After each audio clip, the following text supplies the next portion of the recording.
ओम नमः शिवाय शिवजी सदा सहाय। ओम नमः शिवाय शिवजी सदा सहाय। श्री शिव महापुराण प्रथमा विद्येश्वरी संहिता अध्याय 12 शिव क्षेत्र विवेचन। हे सूत जी, तुम योगी श्रेष्ठ हो और शिव के क्षेत्रों के जानने वाले हो। सूत जी बोले, आप श्रद्धा से सब क्षेत्र और उनके महात्म्य प्रतिपादक वेद विभाग को श्रवण कीजिए। सूत जी बोले, हे ऋषियों, मुक्ति देने वाले शिव के क्षेत्रों को श्रवण करो। हे महापंडितों, लोक रक्षा के निमित्त उनके महात्म्य को भी कहते हैं, सुनो। यह पृथ्वी 50 करोड़ योजन शैल वन कानन सहित शिव जी की आज्ञा से लोकों को धारण करती है। जहाँ के शिव क्षेत्र और वहाँ के निवासियों के मोक्ष के निमित्त कृपा करके प्रभु ने क्षेत्रों की कल्पना की है।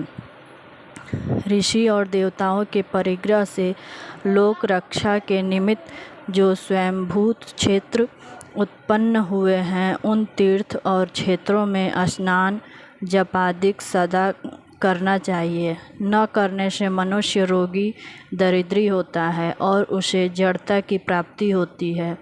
जो मनुष्य इस भारतवर्ष में मरण को प्राप्त होता है, वह स्वयंभू के स्थान में निवास करके फिर मनुष्य लोक में आता है। हे ब्राह्मणों, जो क्षेत्र के पाप करता है और वह दृढ़ हो जाता है, इस कारण पवित्र क्षेत्र में निवास करके अणुमात्र भी पाप न करें। जिस किसी उपाय से पुण्य क्षेत्र में बसे सिंधु और गंगा के किनारे अनेक तीर्थ हैं और पवित्र नदी सरस्वती 60 मुख वाली कहलाती है, उसके निकटवास करने से मनुष्यों को शिव पद की प्राप्ति होती है। हिमालय से निकली हुई पवित्र गंगा 100 मुखों वाली है और उसके किनारे भी काशी आदि अनेक क्षेत्र हैं। मकर के सूर्य और मकर के बृहस्पति होने में 10 मुख वाला सोमभद्र भी महापवित्र और अभिष्ट का देने वाला है। वहाँ स्नान और उपवास करने से विनायक के पद की प्राप्ति होती है।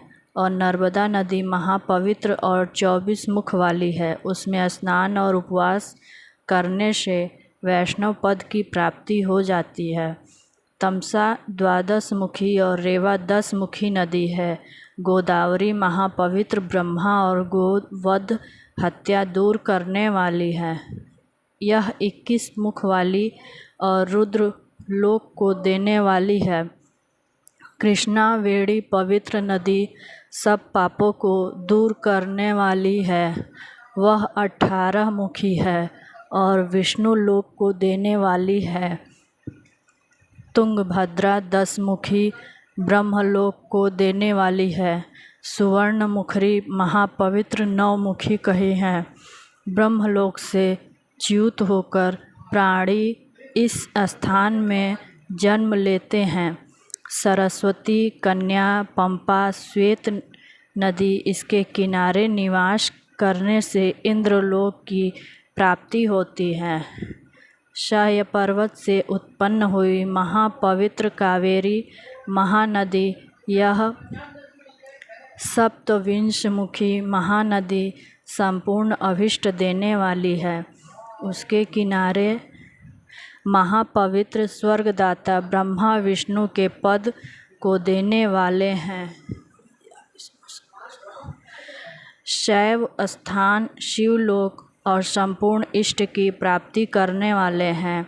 नैमिषारण्य में बद्रिकाश्रम में मेष के बृहस्पति और मेष के सूर्य में स्नान करना उचित है।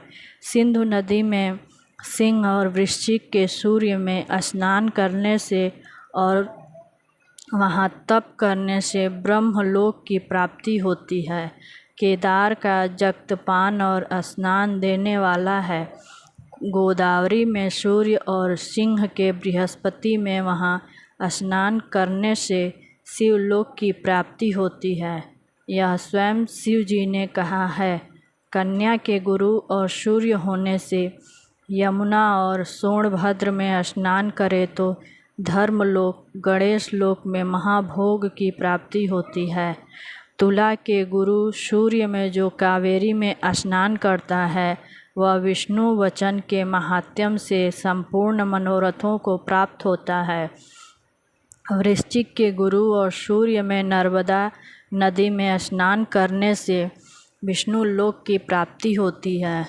धनु के गुरु और सूर्य हो तो सुवर्ण मुखरी में स्नान करने से शिवलोक की प्राप्ति होती है, ऐसा ब्रह्मा जी का वचन है। मकर के सूर्य और गुरु होने से माघ में गंगा जी में स्नान करें तो शिवलोक की प्राप्ति होती है, ऐसा ब्रह्मा जी का वचन है।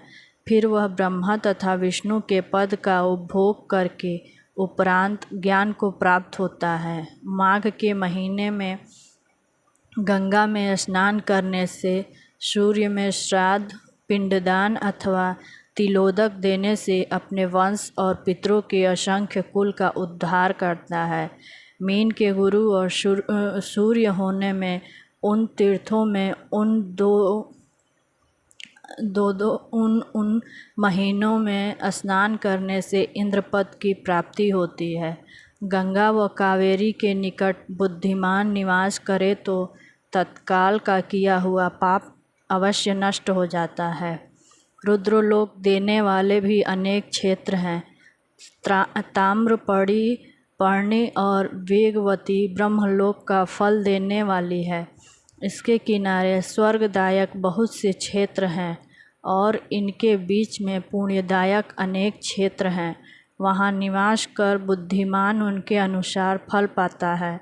सदाचार, सद्व्रत और श्रेष्ठ भावना से बुद्धिमान दयायुक्त रहे, अन्यथा फल की प्राप्ति नहीं होती है। पुण्य क्षेत्र में किए पुण्य अनेक प्रकार की रिद्धि प्रदान करते हैं। इसी प्रकार पुण्य क्षेत्र के निमित्त उतने ही काल तक पुण्य करे तो क्षय हो जाता है, कारण कि पुण्य ही ऐश्वर्य को देने वाला है तथा कायिक, वाचक और मानसिक ये पाप उसके नाश से हो जाते हैं। मानसिक पाप वज्रलेप के समान हैं और कल्पांत के किए पाप केवल ध्यान मात्र से ही नष्ट होते हैं, दूसरे प्रकार से नहीं। वाचिक पाप जप, समूह करने और कायिक पाप का काया शोषण से नष्ट हो जाते हैं। धन का पान करने से नष्ट होता है, अन्यथा 100 करोड़ वर्ष भी नष्ट नहीं होता। कहीं बढ़े हुए पाप से पुण्य नष्ट हो जाता है। बीज अंश वृद्धि और अंश और भोग अंश यह पुण्य पाप से होता है। बीजांश से ज्ञान की नष्टता और पूर्वोक्त प्रकार से वृद्धि होती है। भोगास का भोग करने से ही नाश होता है और कोटि विधि पुण्य करने से ही नष्ट नहीं होता। बीजांकुर नष्ट हो जाने से शेष भोग करने से मिट जाता है। देवताओं की पूजा और ब्राह्मणों को दान और अधिक तप करने से समय पाकर मनुष्य भोग में सय हो जाता है। कहीं भोग नाशो ऐसा पाठ है कि भोग नष्ट हो जाते हैं। ओम नमः शिवाय। शिवजी सदा सहाय। ओम नमः शिवाय। शिवजी सदा सहाय।